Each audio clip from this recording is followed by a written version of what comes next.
Okay, well, good morning, everyone. We're going to get started promptly. Welcome, everyone, to this first of two bidding and tendering webinars that we're running under the Hammersmith and Fulham Fit to Bid Business Support Programme. For those of you who are not aware, it's a programme designed for you as local businesses to get more experience, knowledge and expertise in the tendering process to then help you have a much better chance of winning those larger contracts, both in Hammersmith and Fulham Council and in the private sector as well. I'm sure you've attended many of these webinars, but the usual admin, please keep yourself on mute, keep yourselves off camera for now. If you have any questions, put them in the chat. I've got a colleague of mine now who'll be keeping an eye on that kindly for me. And basically one thing I would encourage you all to do is write things down. You're more likely to remember it. And also perhaps commit to do something as a result of this webinar, because if you actually make a commitment to do something to take your business forward, improve your tendering process, then it'll have been an hour well spent. So make the most of the session. Okay, well, I'm going to get started. So just a little bit about me. My name is Noshir Desai. For those of you who don't know me, I'm the program manager on behalf of Branduin, and we're running the program on behalf of Hammersmith and Fulham Council. As you can see, my background's a lot of banking for my sins. Obviously, my standard joke is I was one of the good guys, and of course I was.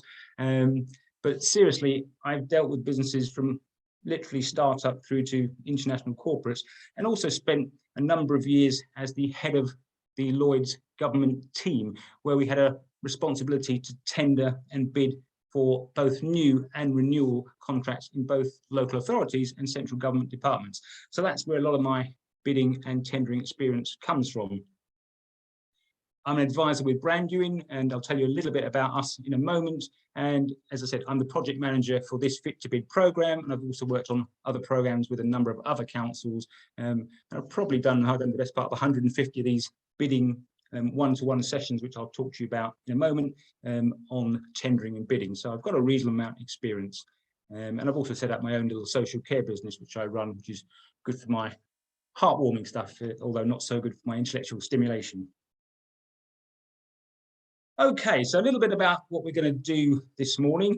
The key word in that section of the slide is interactive. You can sit here and listen to me talking for an hour, and hopefully you'll pick up some things. But by getting yourselves involved, by doing some stuff, then you're more likely to actually learn and actually take on some skills that will help you with your bidding and tendering. So there'll be some exercises as we go through.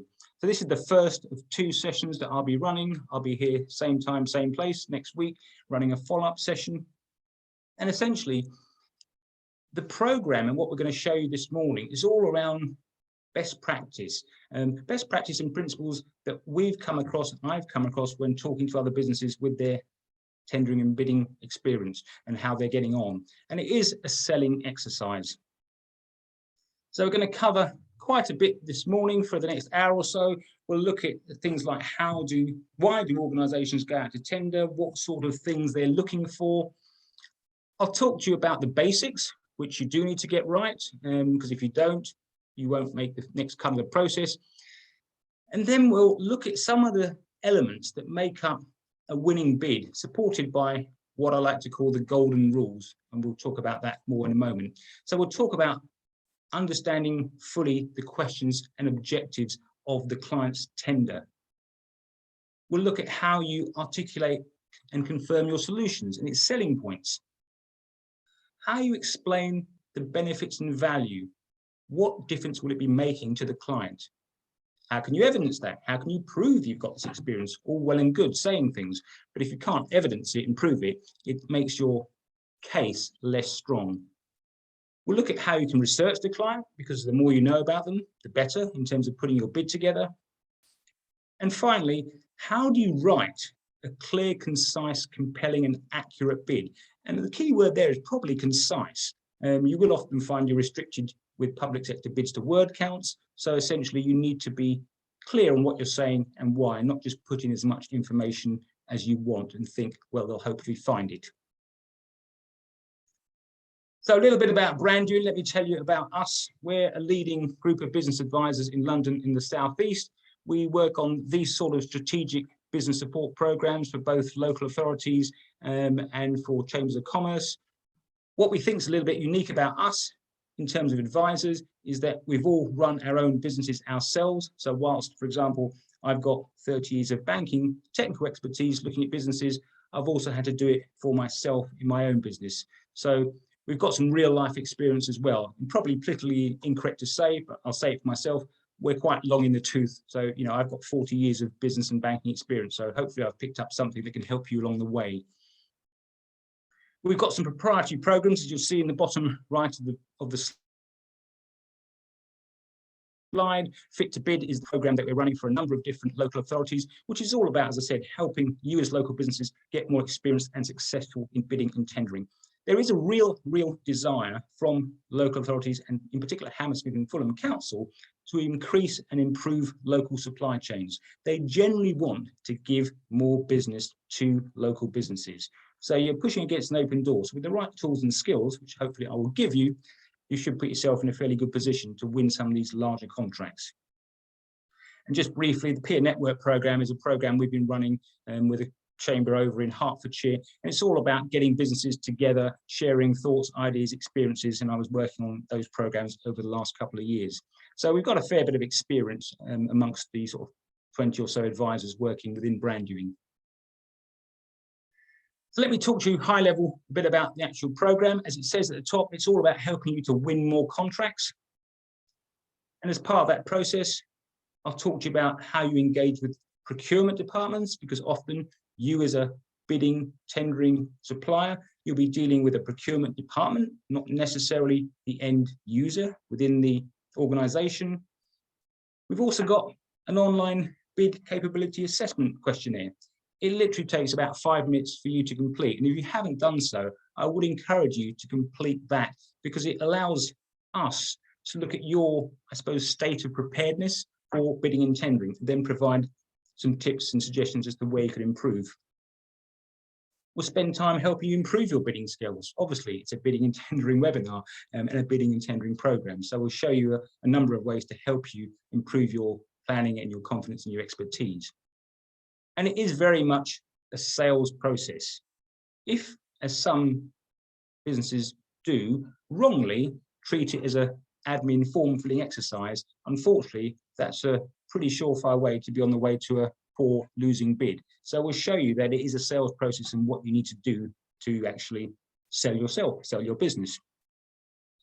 And finally, there are a number of one-to-one tender advice sessions included within the program. So if you're a business in Hammersmith and Fulham, you're eligible for 2 one-hour one-to-one specialist sessions with an advisor, with myself, where we'll look at your business and your business model in much more detail to get you ready to submit tenders and bids.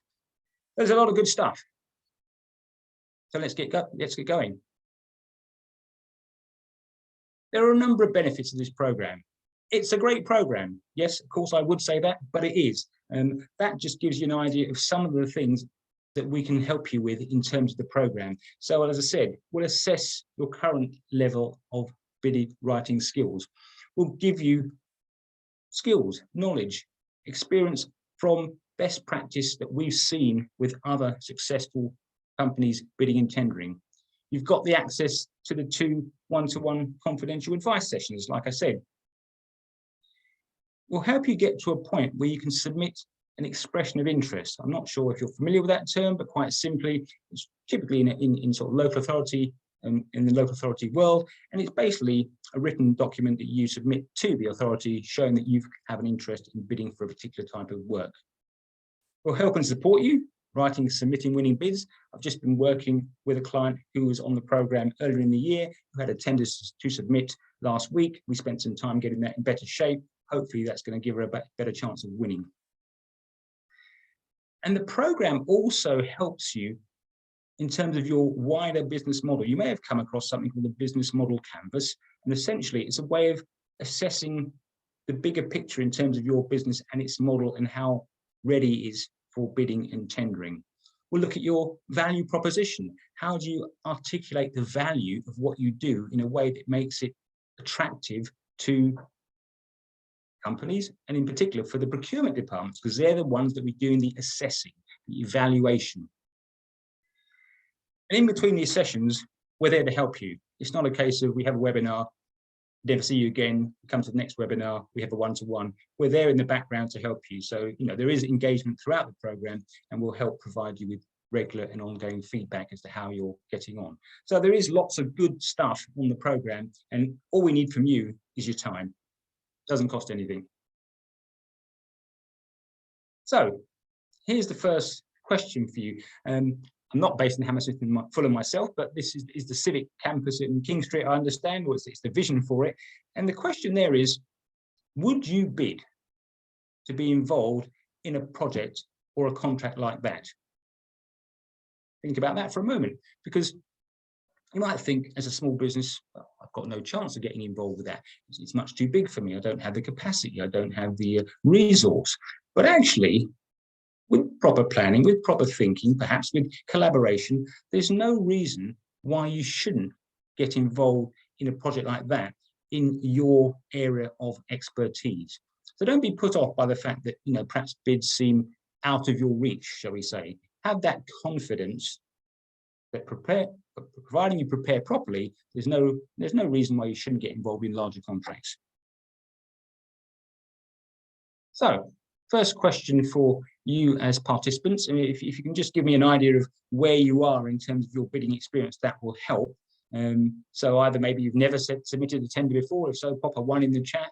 You may have completed a small number of tenders, or you might be regularly submitting successful tender bids. So pop something in the chat so I've got an idea of where your level of experience is. And if you are a 2 or a 3, what's your level of success? How successful have you been when bidding for tenders? I'll just give you 30 seconds to pop that in the chat. And if there's anything particularly helpful and relevant, I'm sure Nazar will tell me. So I'll give you a moment for that.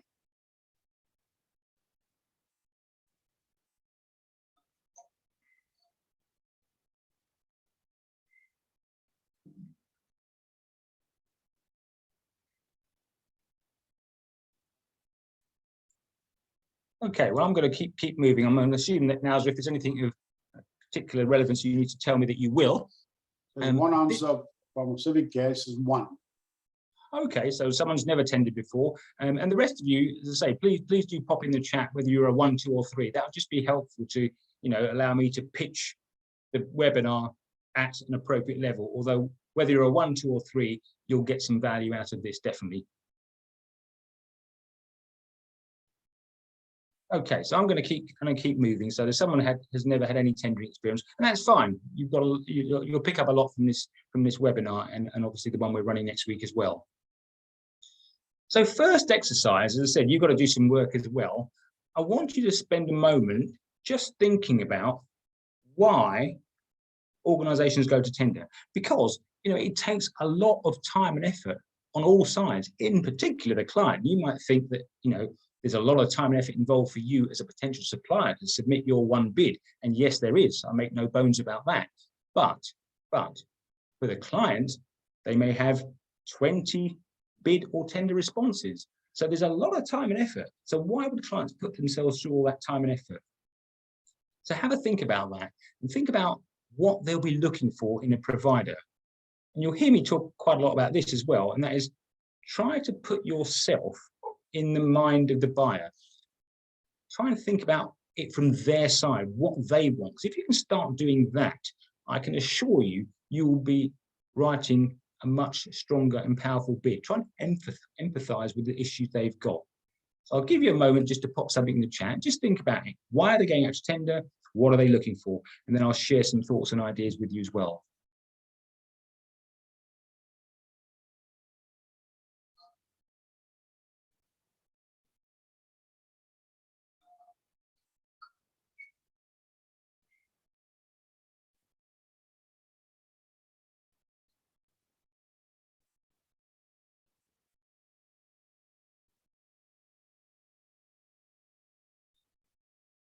So same terms again now. So if there's anything interesting, feel free to share it with me. If not, I'll give you another 10, 20 seconds to pop something in the chat, and then we'll move on. I'll share some of the reasons that we've seen when we're talking to companies.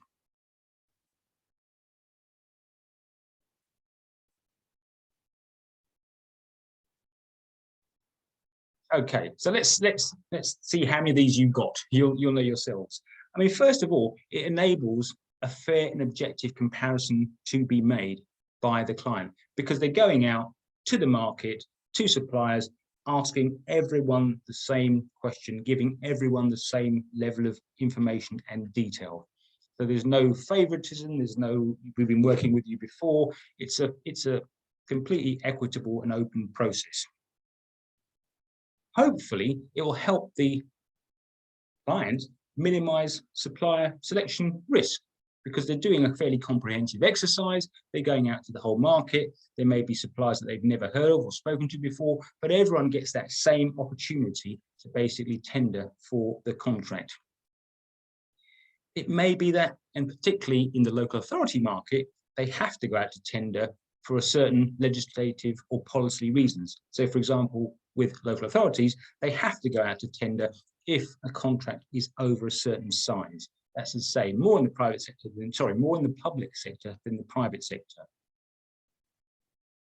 They want to achieve what's called a sustainable competitive price, but not the cheapest price. I think that's a myth with suppliers sometimes, that cheapest price wins. Well, let me tell you now, that is not the case. Certainly it's a factor, without a shadow of a doubt. We'll talk more about that in a moment, but it's not a case of cheapest price wins. It's about what value for money are they getting? What return on investment? How are you helping them to either improve a process, make it more efficient, reduce cost, reduce resource, come up with a better way of doing things? So essentially, how can you demonstrate these efficiencies? And if you can do that in a way that you can demonstrate being measurable, that makes it even more powerful, much more compelling.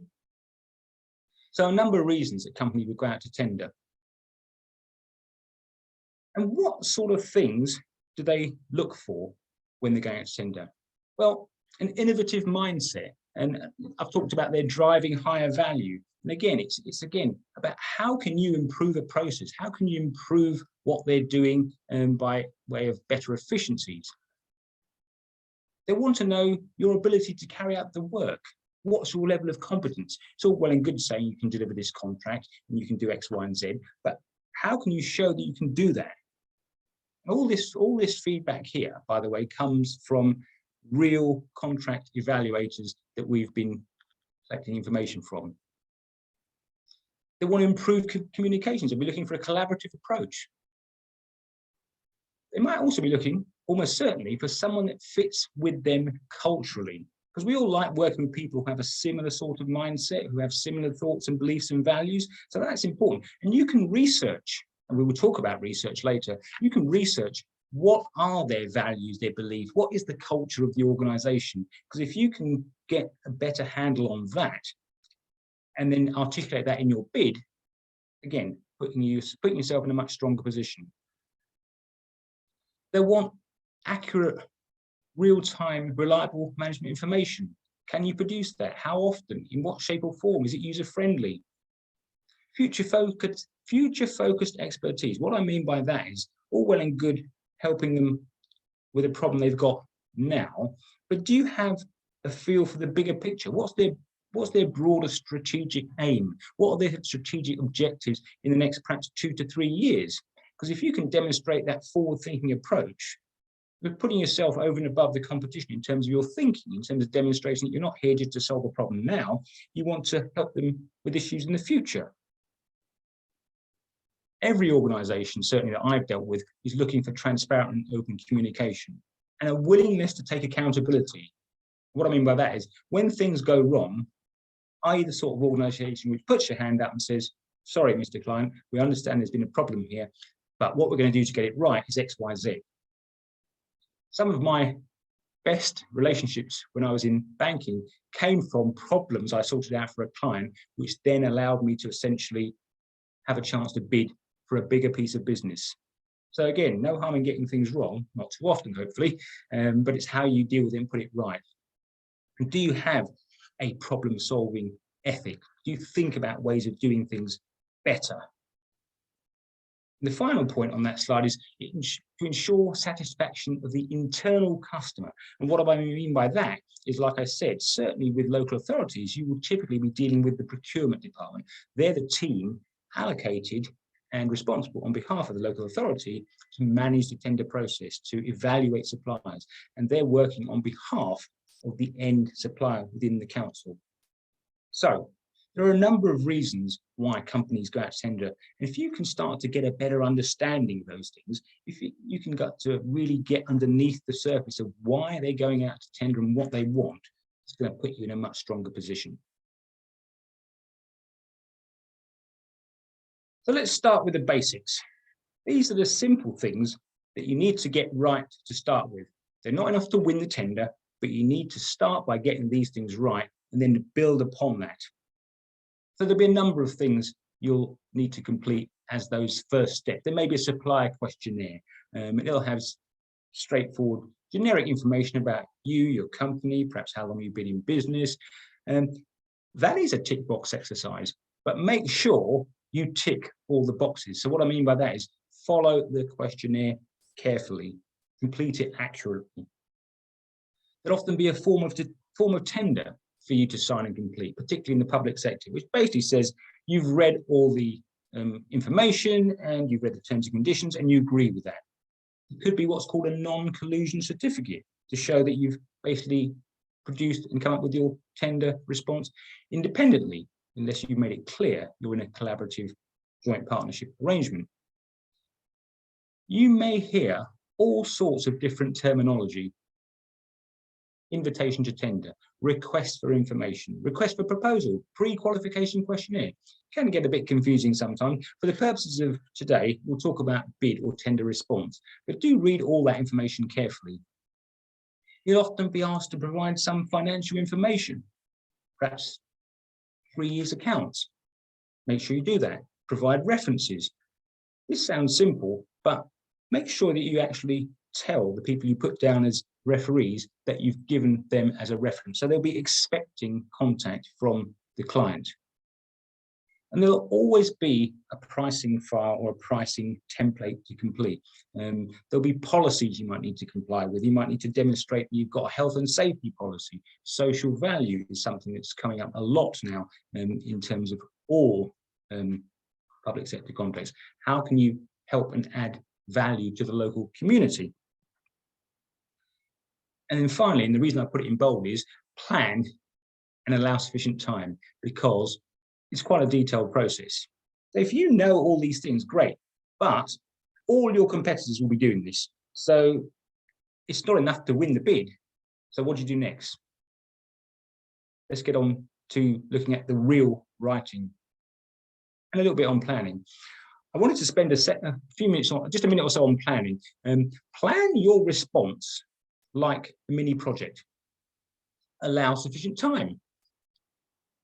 You don't have to have very complex Gantt charts and Excel spreadsheets, but perhaps have a simple Excel spreadsheet just to track targets, milestones, goals, who's responsible for completing certain parts of the tender, who's on your bidding team. Do you have people that can help you? Is it you doing it yourself? Do you have access to resources externally or internally? What stakeholders can help you? Know the deadlines, know them crystal clear, and from personal experience, work to one day before the ultimate deadline, because you'll always run out of time. Trust me, I know that. And then the final thing is, if you're involved with a tender response, like when I was in the bank, I was involved in some fairly complex ones, could easily run to 50, 60 pages. You'd be working on that perhaps for sort of 3 or 4 weeks, and you become so involved in it, you don't see the obvious. So get someone other than the writer to proofread the response before it's sent out. And like I said earlier, that's something I was doing with a client only last week who'd submitted a couple of tenders and wanted someone independent to provide some feedback and some information as to how they could improve that bid. So plan properly and allow sufficient time, because it is quite a detailed process. So let's look at what make up the elements of a winning bid. So it's a combination of the right price. And again, when I say the right price, I don't mean the cheapest price. It's about knowing your market, knowing what the pricing is out in your market, knowing your competitor pricing, and also then these golden rules, which I'll talk about as we go through the presentation. So 6 elements. Firstly, directly understanding and answering the question according to the evaluation criteria. We'll spend some time on that in a moment. So you've got an understanding of that bigger picture. What are their broader objectives? What's their strategy? What are they thinking about in 1, 2, 3 years? Demonstrating you've got a credible solution. Does it sound reasonable? Can you prove you can actually deliver, not just say that you can deliver? And critically, confirm the benefits to the client. You've all heard talk about benefits rather than features, but you'd be surprised how many businesses talk about what a product or a service does rather than how it can add value and help the client. So always articulate the benefits clearly in your responses. Can you evidence it? Can you provide backup to sort of support what you're saying? How? And finally, writing, as I said, clear, lean, precise bid response. And what we'll be doing today, we're looking at the first 2 elements, and then we'll cover the remaining ones in the second session, then I'll be running next week. So, fundamental golden rule of bidding. Might sound obvious, but excellent bids will usually win contracts. And I'm sure you know what's coming next. Poor bids, ill-prepared, we usually lose contracts. So my task here, I guess, is to give you as many tips, tools, ideas as to how you can produce a winning bid. So, as I said, sounds quite obvious, but you'll be surprised how many bids are poorly prepared and written. And here are just some of the typical issues. Providing incomplete answers, not fully understanding the question, reading it too quickly, not understanding all elements of the question. We'll do an exercise on that in a moment. Second bullet point, remarkable how many businesses focus on themselves. So they might have a great offer, they might have a great service, and the tender talks about some of the things they do. And what they think is a good approach is, I'll tell this client everything I do because it's all great stuff. And somewhere in amongst all that information will be the information that the evaluator wants. Well, first of all, they won't necessarily spend the time to find it, and it just makes the bid more time-consuming for the evaluators who don't have a lot of time to score. So focus on the client, not on yourself. I've talked about articulating benefits, not features. Don't describe what the product is, what the product does. Describe and articulate how it will help the client, how it will add value, increase profits, improve a process, save time. And again, saying all this stuff is great, but if you don't provide evidence, then anyone could say it. How can you back up what you're saying? That's critical. And where is it? Where is it accessible? So they're just some of the issues that come up when we're looking at poor bids. Okay, so when you're bidding, one of the fundamental initial questions you need to ask yourself is, why choose us? Why choose your company over and above the competition? What's your plan to produce a great bid? So think about that for a few seconds. And next exercise is pop some stuff in the chat as to why your potential client, should choose your company as a supplier. So come up with 2 or 3 examples if you can. And can you also demonstrate expertise, evidence that you've actually delivered this product or service elsewhere? So why you think about things like flexibility, customer service, attention to detail, knowledge in the sector, you've got your great past track record. Think about all those things. And I'll give you a moment just to pop something in the chat. Because how are you going to differentiate? How are you going to stand head and shoulders above your competitors? So think about that for a moment. Don't be shy. As I said, you've got to do some work, I'm afraid. I'll do most of it, but you need to have a go at doing some.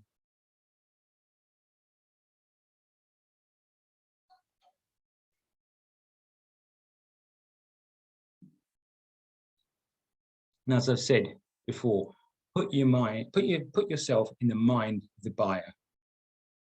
That'll put you in a much stronger position. So now, so again, same terms. If there's something to tell me, then feel free. If not, I shall keep going. That's a good point. It says here the chat function is disabled. Lisa, can you hear me, please? Lisa? Yep, let me look into that quickly. Technical challenge. But... Lisa? Yeah, I think she's working on it. Okay, all right, okay, thanks. Thank you, Sharon, for bringing that up. You can use the Q&A in the meantime, but let's see what Lisa says. Thank you.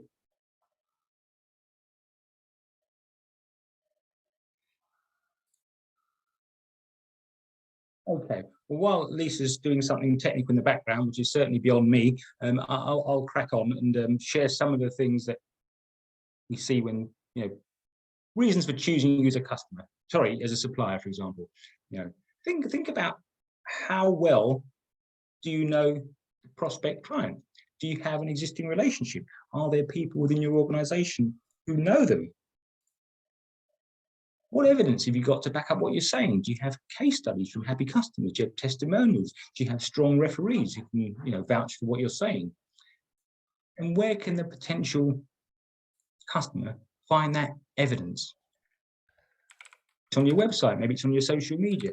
How easy for the client to evidence demonstrating and proving you can back up what you're saying? Because the more of that you can provide, the better. If you can show, for example, that you're bidding for a contract with Hammersmith and Fulham, and you've already done something similar in another local authority, and it's been working well, and you've got some feedback, and you've got some sort of a stakeholder feedback and evidence to show how well the contract's worked and how it's delivered and it's saved money, what's improved processes, then fantastic. Just think how powerful that will be if you can demonstrate you've added value on a similar contract with a similar type of organization. What's the knowledge and experience of your team? What's the sort of level of resource you've got? Not just individuals, but it could be external stakeholders as well. There are lots of good reasons why companies would choose you if you can articulate these things clearly. But is that enough? Because your competitors, your competition, they'll all be saying this sort of thing.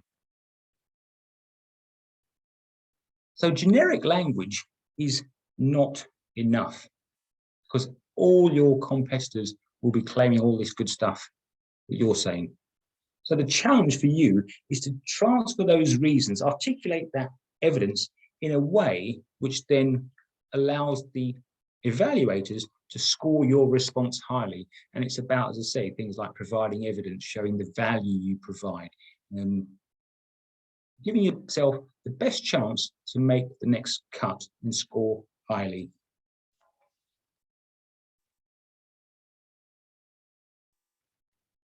So as I've said, it's fundamental that you put yourself and you understand what you're being asked and what the objectives are for the end client. If you can really get inside their mind, and that's what that somewhat strange graphic's supposed to be showing, you're going to be on the way to writing a good, strong, winning bid.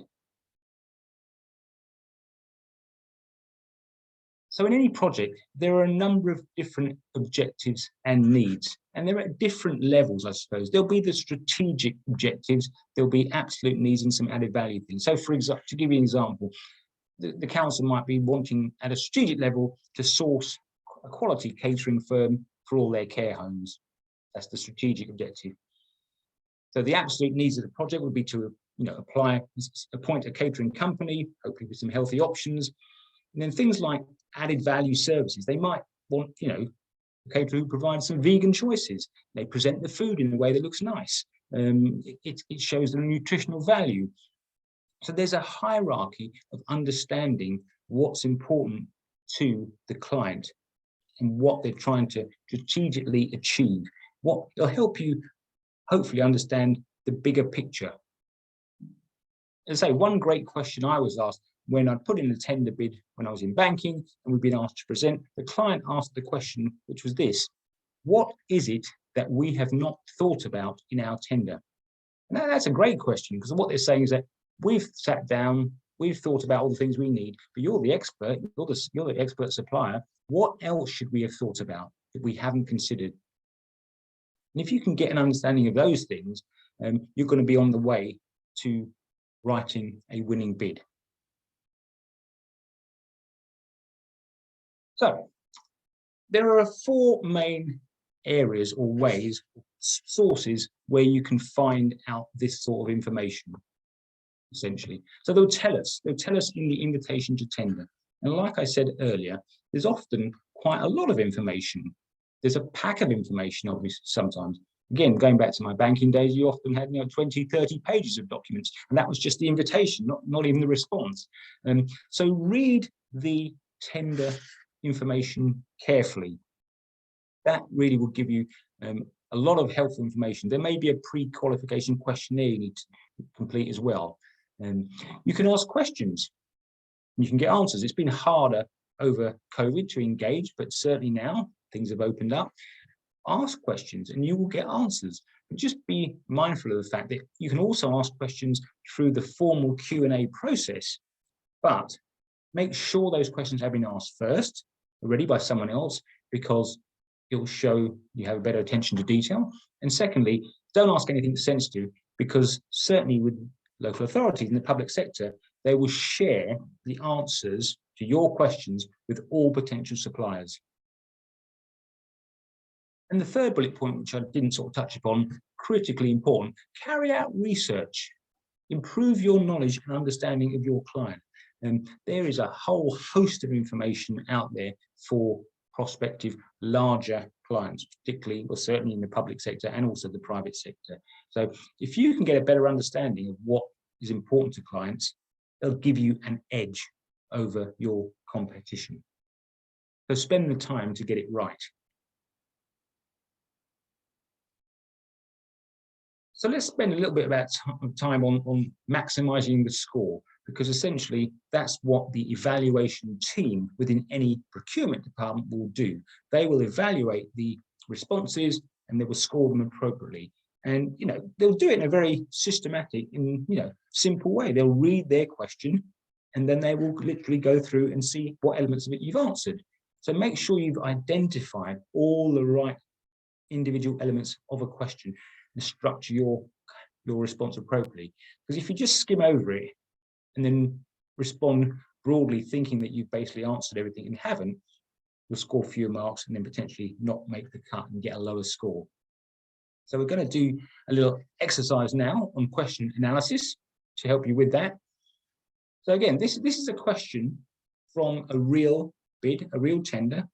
And it's a simple question, and that is, how many elements of that question must our answer address? You're all competent and can read, I'm sure, so I'm not going to read it all out word for word, but spend a moment reading that and then just pop in the chat how many bits or how many parts of that question do you need to answer as a potential supplier? 3 bullet points, 3 bits, right? Maybe, maybe not. Spend a moment and just pop some answers in the chat and then we'll go through and break it down.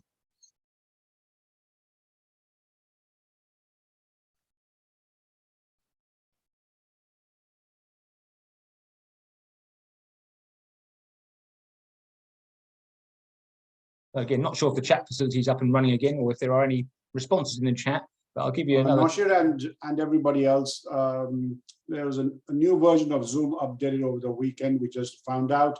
Oh, right. Which has a special box we got to tick, which we haven't, ticked. So I do apologize for this, but we just need to use the Q&A to put any questions or comments in, and we'll fix it next time. Many thanks. Fantastic. All right, thanks for that, Naz. Much appreciated. So yeah, just use the Q&A as Naz has said.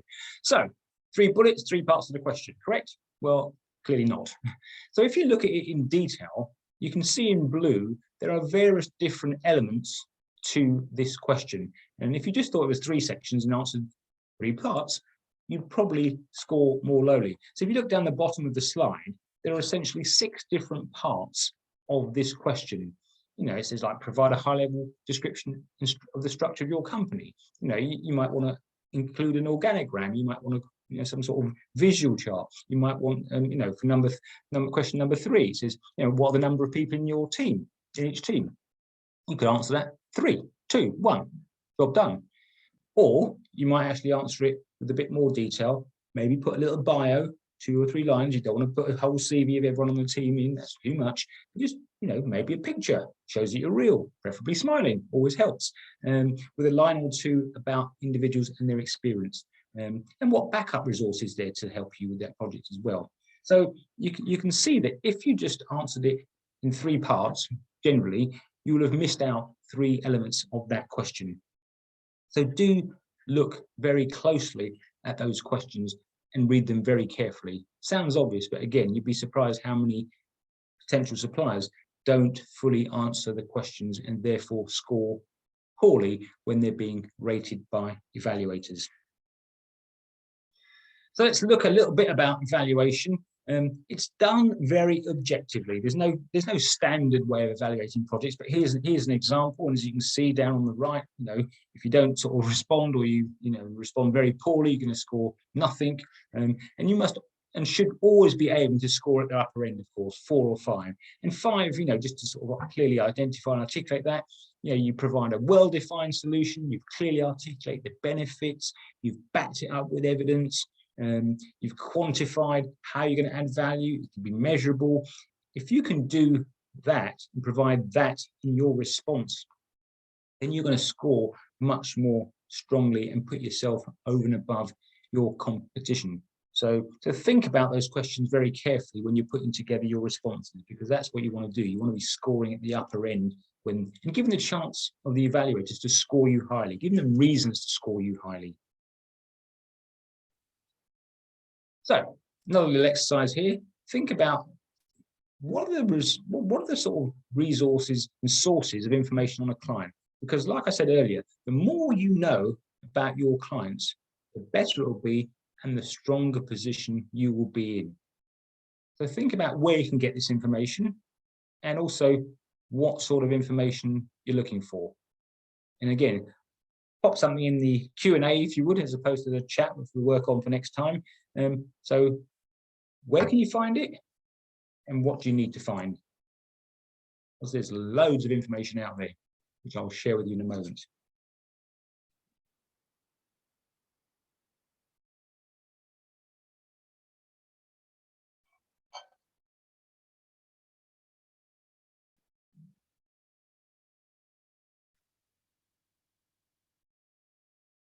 I can see the Q&A numbers going up on my screen, so that's got to be a good sign.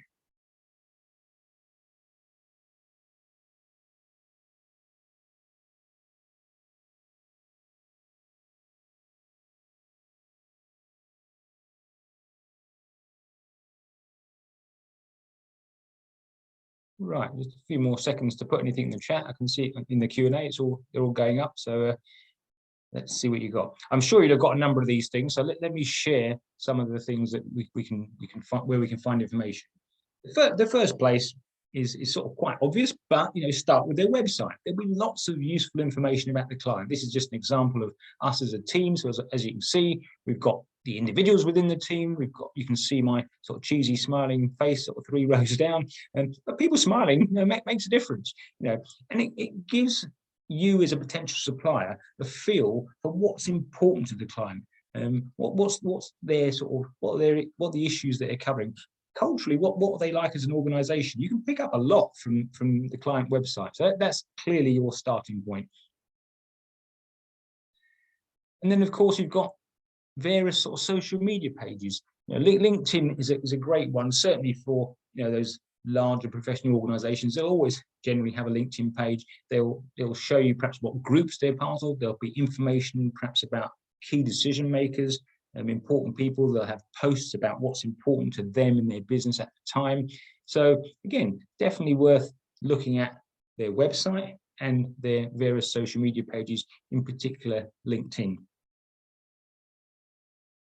So again, as you see, if you go to some of our sort of social media channels, we've got YouTube channels where all these webinars are recorded, for example, you'll see what's going on with our organization, in your case, with the organisation that you're seeking to win business with.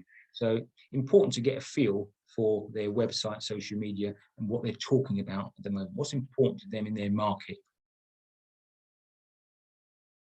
This is an extract from basically the council's website.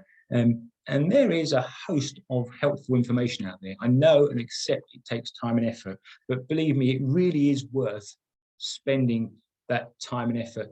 Because if you're going to put a tender bid response in, there's no point doing it half-heartedly. There's no point doing it quickly and not comprehensively, because you just won't put yourself in the place to get a winning bid. So have a look. It shows you in the council's website, where to look for tenders. I talked briefly about social value in procurement. I mean, so social value is a huge issue for all councils now.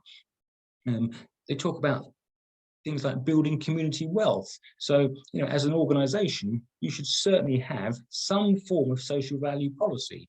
It doesn't have to be a 20-page document, it could be just a one side of A4, but demonstrating, for example, if social value is important to the client, to the council, then it needs to be important to you, and you need to demonstrate how will you socially add value within your bid response. Maybe it's sort of helping disadvantaged younger people, maybe it's helping Black and Asian minority ethnic groups, whatever it may be, single mums, whatever it be. But if it's important to the council or the client, it's important to you. And by looking at their website, you can then see what bits from there you can almost use and comment on or discuss or acknowledge in your own bid response. And again, it just gives an impression of being more prepared, better knowledgeable about what's important to the client you're looking to do business with. What drives them? Have you got any contacts there? Do you know people within the company that you're seeking to get business with? Who are the key decision makers? Who are the key influencers? Who does the buying? Do you know the head of procurement? We can put you in touch with all those people within Hammersmith and Fulham, and we will. And there are recordings for sessions which I'll talk to you about later.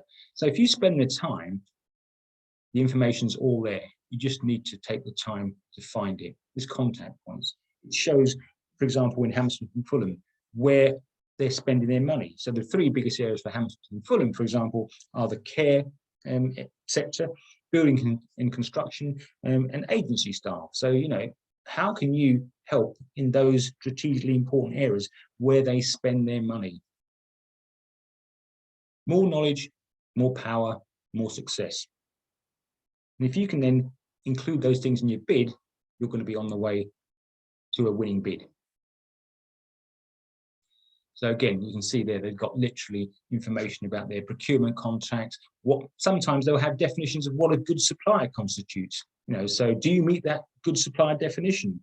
And they'll have similar things within the private sector as well. There are a lot of larger private sector organisations in Hammersmith and Fulham as well. Because, like I said at the outset, Hammersmith and Fulham as a council genuinely are looking to improve and increase their local supply chain. So there's a drive right from the top to try and help objectively local businesses win more local contracts, rather than it going to the sort of larger multinationals or companies that are outside the borough. Because then the whole borough benefits.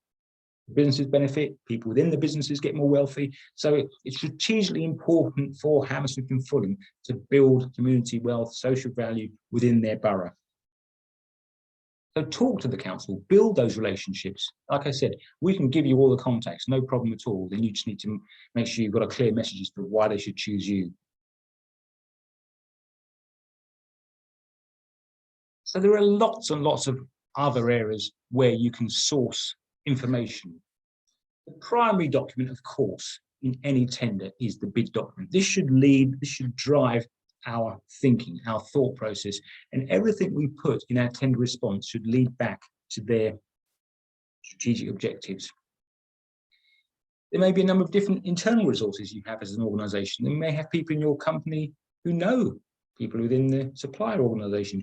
You may have a CRM system with knowledge and information about clients. You might have bid before for a contract. If you did, what sort of feedback did you get? There'll be annual report and accounts. These things are widely available to everyone. There are various Google sites like Glassdoor. Glassdoor, basically, if you haven't heard of it, is it allows staff to give views on the company they work for. So you can get a feel for what people think about working for the council, working for that organisation you're looking to bid with. Helps you understand the culture. Are they supportive of their staff? As I said, what's important to them? You can set up alerts for things you want. There will be various articles and publications, strategic documents, conferences, events. Back to face now, you can actually go and meet people from the council. I'll talk to you about an event we're running early next year where you can do that as well. Various different governing bodies, sector federations. There's Federation for Small Business. There'll be government papers produced. Particularly in the private sector, credit reference agencies are an excellent source of information. And even competitor websites, you pick up quite a lot of information from those as well. So there are a huge number of sources of information out there to help you get a better understanding of the potential clients, and do use them. And what sort of things are they looking for? Well, like I've touched upon already, do you have a feel, do you have an understanding of their strategic objectives in the short, medium, long term?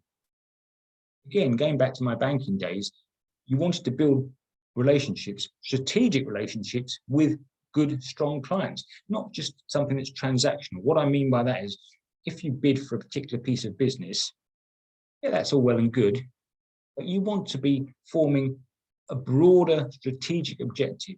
And by having an understanding of what the strategic objectives are of the client, you can say, look, Mr. Client, it's not just a case of we can do this for you. We want to help with what you're planning to do in 12, 24, 36 months. Build a longer, stronger, lasting relationship. What's their vision? What are their values? Do they have views on certain things? What's important to them in their market? One of the biggest things that was a key issue for lots of businesses in COVID, of course, was things like working from home. Now, one of the biggest issues is recruitment, getting the right quality staff. So it's a case of the more you understand of what's important to them, the more you can build that into your sort of conversations, your discussions, your bid and tender response. What changes are going on in their market? What sort of critical business issues are they facing? What sort of language do they use generally? Because again, that's something I was always taught back when I was responding to tenders, is that use similar language to the client. So if they articulate something in a certain way, use that sort of language. They'll be looking for good suppliers. Like I said earlier, often they'll define what makes up a good supplier. Who are the key people? Who are the key decision makers? Do you know, and have you built a relationship with the procurement department, with the evaluators? One bit of feedback I've had from a number of businesses I've been working with in this program is that we can't talk to the council. We're not able to talk to the council because, that will prejudice the tender process. Well, let me pour cold water on that myth in so much as, of course you can. They are all busy people, but you can have a conversation with the council. You can have a conversation with the business unit, with the procurement department. They won't tell you necessarily things that are sensitive, but you can have that conversation. You can understand a bit more about the individual, what's driving them, what's motivating, what's important to them. So start building those relationships. Because, as it says at the bottom of the slide, the more you know about your prospects and clients in advance, the better and stronger position you will be in. So lots of information out there. You just need to go and find it. So coming slowly towards the end. So I just want to talk a little bit about the program. As I said to you, this is the first of 2 webinars I'm running. So the second one, same time, same place. Do register. Please tell any other local businesses that might benefit from this to come along. We held a Meet the Buyer event a couple of weeks ago, or was it last week? Anyway, time flies.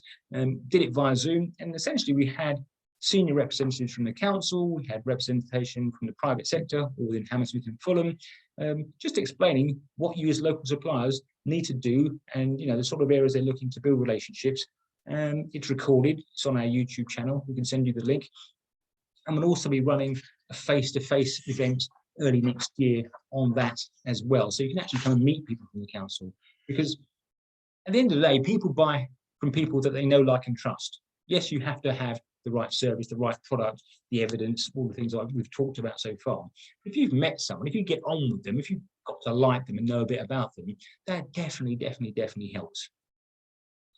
And we're running some broader webinars as well. So we're doing one on developing and designing products and services for procurement, because like I said, you're often dealing with a procurement department. We've got a specialist who will help you in terms of how you market to tier 1, tier 2 suppliers.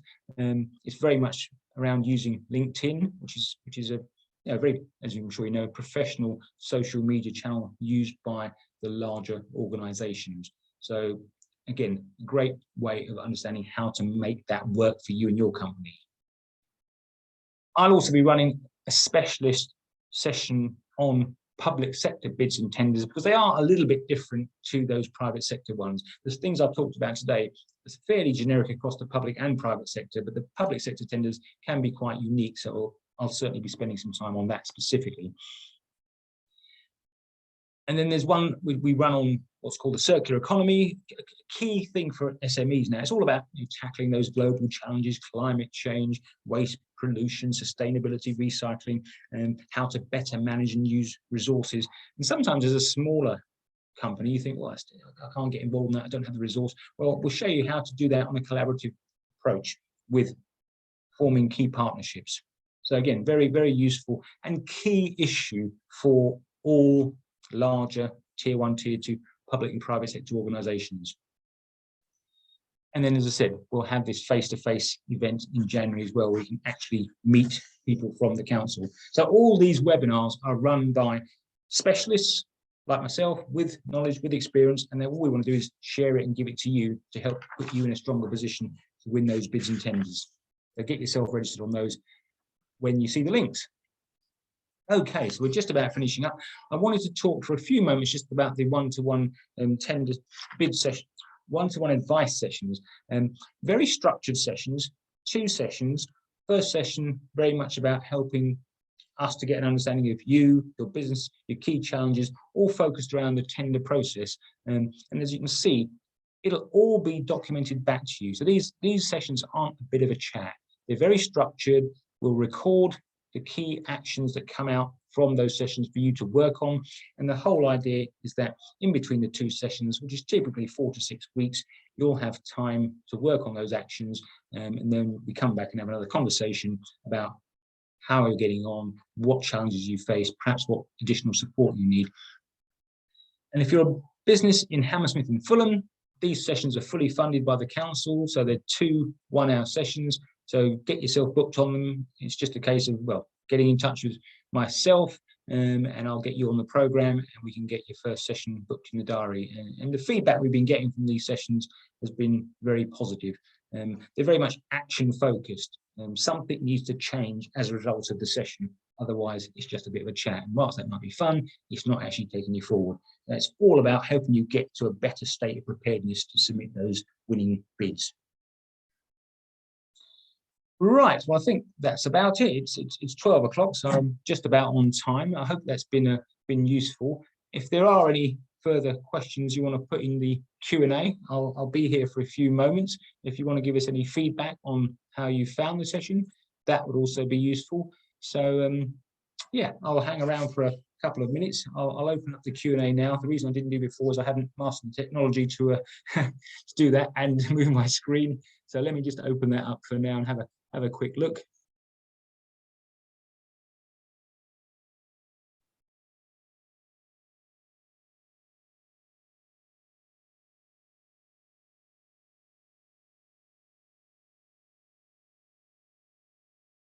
Yeah, there's a few questions. I think someone's asked a question about are we recording the session? And the simple answer to that is yes, and it will be available on our YouTube channel within the next few days, and we'll send you the link.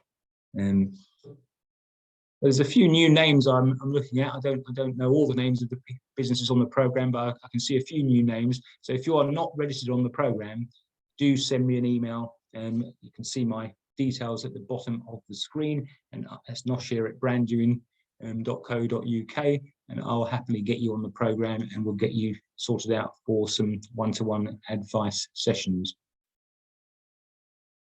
So good. So if there's nothing else, what I'll do is just say thank you very much for taking the time out on what's been a difficult weekend for everyone. So I appreciate you all taking the time to get back and working on your business, because it has been a difficult few days, as we all know, for us as a country. But we do need to obviously still have an element of getting back to focusing on ourselves and our businesses. And so thank you very much for taking the time out for doing that today. Okay, well, if there's nothing else, I'll say thank you again, and hopefully I'll see you all same time, same place for the second bidding and tendering skills webinar. Have a great day. Thank you.